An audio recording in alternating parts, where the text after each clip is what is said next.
Physical strength से कहीं ज्यादा इंपॉर्टेंट है हमारी मेंटल स्ट्रेंथ होना। और जी हाँ, आज के वक्त जब फिजिकली काम कम होता जा रहा है और डिजिटल एज में जब हमारे दिमाग से काम ज्यादा होता जा रहा है, तो मेंटल स्ट्रेंथ यहाँ होना और भी ज्यादा जरूरी हो गया है।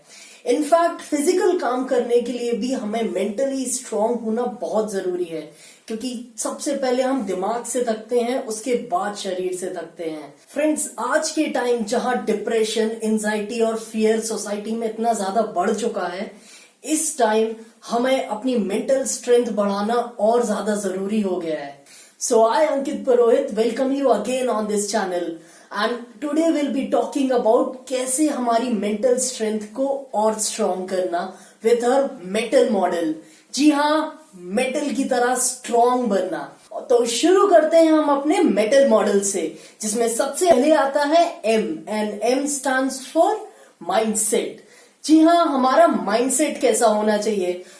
बहुत बार देखा गया है कि जब बच्चे छोटे होते हैं तब उनके ग्रेड्स बहुत अच्छे आते हैं, उनके मार्क्स बहुत अच्छे आते हैं, but with the period of time जब क्लासेस बढ़ती जाती हैं, चैलेंजेस आते जाते हैं, कॉम्पिटिशन्स बढ़ते जाते हैं, तब बच्चों के परफॉर्मेंस डाउन होती जाती है।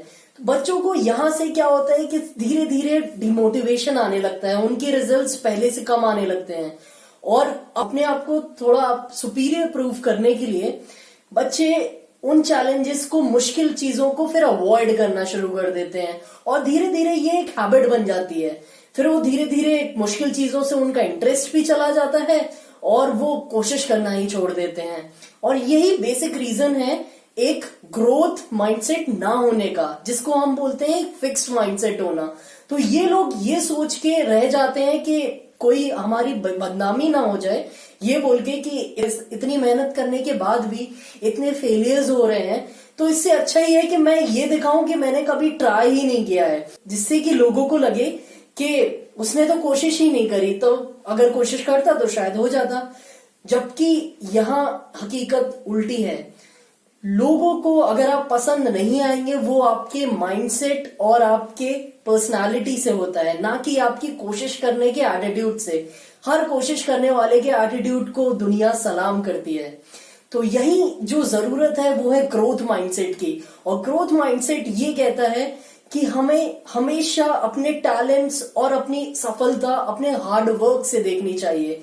ग्रोथ माइंडसेट हमेशा ये बोलता है कि जितने चैलेंजेस आए आप उनको फेस करना सीखें और धीरे धीरे ग्रो करना सीखें। फेलियर्स आएंगे रास्ते में, मगर उन फेलियर्स से आपको डरना नहीं है। आपको अपने काम में बस प्रोग्रेस करते जाना है, ये सोच के कि आप ग्रो कर रहे हैं।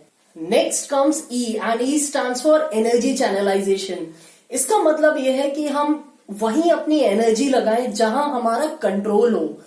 कई बार दोस्तों ये होता है कि हम अपनी एनर्जीज वहां लगाते हैं जहां हमारा कंट्रोल नहीं होता है, और हम उस चीज से के लिए बहुत ज्यादा परेशान भी हो जाते हैं बेमतलब में। तो ये मॉडल बोलता है कि यहाँ आपको एनर्जी वहीं लगानी है जहां आपका कंट्रोल हो, जहां आप चीजों को सुधार पाए। गूगल के साथ भी यही हुआ था। जब गूगल के फाउंडर्स गूगल को बेचने गए थे तो वो $1 बिलियन में बेचना चाहते थे, मगर गूगल को कोई $1 बिलियन में खरीदने को तैयार ही नहीं था। तब गूगल फाउंडर्स ने निराश ना होके उन्हें बोला कि ठीक है, फाउंडर्स को हम मैनिपुलेट तो नहीं कर सकते हैं, मगर हम गूगल को और स्ट्रांग बना सकते हैं। उनने अपने कंट्रोल की चीज देखी कि गूगल को कैसे स्ट्रांग बनाना है। तो आज गूगल $1 ट्रिलियन से ज्यादा की वैल्यूएशन रखता है। यही चीज हमें अपनी लाइफ में लगानी है कि जिन चीजों पे हमारा बस नहीं है, लोगों के मूड पे या लोगों के माइंडसेट पे हमारा बस नहीं है, मगर हमारा बस हमारे ऊपर है, तो उन चीजों पे ना तो गुस्सा करना है ना रिएक्ट करना है। हमें अपने काम से मतलब रखना है और अपने आउटपुट को देखना है। Next comes T, and T stands for transforming the mistakes. गलतियां हम सबसे होती हैं और बार बार होती हैं, मगर गलतियों के पीछे रीजन क्या होता है ये बहुत कम लोग सोचते हैं। तो एक ग्रोथ माइंडसेट वाला बंदा ये सोचता है कि उस गलती के पीछे कारण क्या रहा है, और गलती करने के बाद वो थोड़ी देर रुकता है और काफी देर सोचता है कि किस कारण से गलती हुई है और उसको कैसे नेक्स्ट टाइम डील किया जाए। तो यहाँ ये होता है कि आपसे गलतियां तो होती हैं, मगर रिपीट नहीं होती हैं। आप उन गलतियों के पीछे रीजन समझते हैं और खुद को गलती करने से बचाते हैं और दूसरों को भी बचाते हैं। और कोई आदत अगर आप हटाना भी चाहते हैं तो उसको आप एक डिफरेंट पर्सपेक्टिव से देखिए, ना कि सिर्फ आउटकम के पर्सपेक्टिव से। कहने का मतलब ये है कि अगर आप जैसे अपनी स्मोकिंग की हैबिट छोड़ना चाहते हैं और आपको कोई स्मोक करने के लिए ऑफर कर रहा है, तो आपको उनसे ये नहीं बोलना है कि मैं स्मोकिंग छोड़ने की कोशिश कर रहा हूं। आपको ये बोलना है कि मैं स्मोकिंग नहीं करता हूं। ये एक डिफरेंस है फ्रॉम आउटकम बेस्ड माइंडसेट से to the identity based mindset. यहां आप अपने आप को एक आइडेंटिटी दे रहे हैं कि आप स्मोकिंग करते ही नहीं है। नेक्स्ट कम्स ए, और ए stands for acknowledging the facts. इसका मतलब है कि जो भी लाइफ में जैसा हो रहा है उसको वैसे ही हम देखें।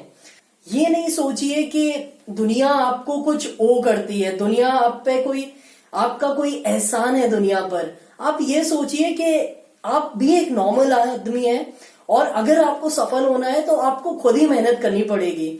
आप कुछ एक्स्ट्रा ऑर्डिनरीली लकी नहीं है, आपको भी उतनी ही मेहनत करनी पड़ेगी जितना दूसरों को करनी है। तो एट द एंड हमें ये सोचना चाहिए कि जिसने ज्यादा मेहनत करी उसी को रिजल्ट मिलना चाहिए। और यहाँ आप एक इक्वल प्लेटफॉर्म पे चीजों को रख देते हैं तो इससे दो चीजें होती हैं। पहली ये होती है कि आप खुद पे पिटी करना छोड़ देते हैं। कई बार लोग ये सोचते हैं कि दुनिया ने उनके साथ अच्छा नहीं किया या फिर उनके साथ अच्छा नहीं हो रहा है, उनका लक अच्छा नहीं है। तो यहाँ ये माइंडसेट हट जाता है कि आप खुद को एक विक्टिम माइंडसेट से हटा देते हैं। और दूसरा ये फायदा होता है कि आप ओइंग से ऑफरिंग की तरफ बढ़ जाते हैं। मतलब कि आप लेने से आप देने की तरफ चले जाते हैं। आप दुनिया को देने की कोशिश करते हैं कि आप क्या दे सकते हैं। And this is where actually your real improvement lies, and this is where the stepping stone of success lies.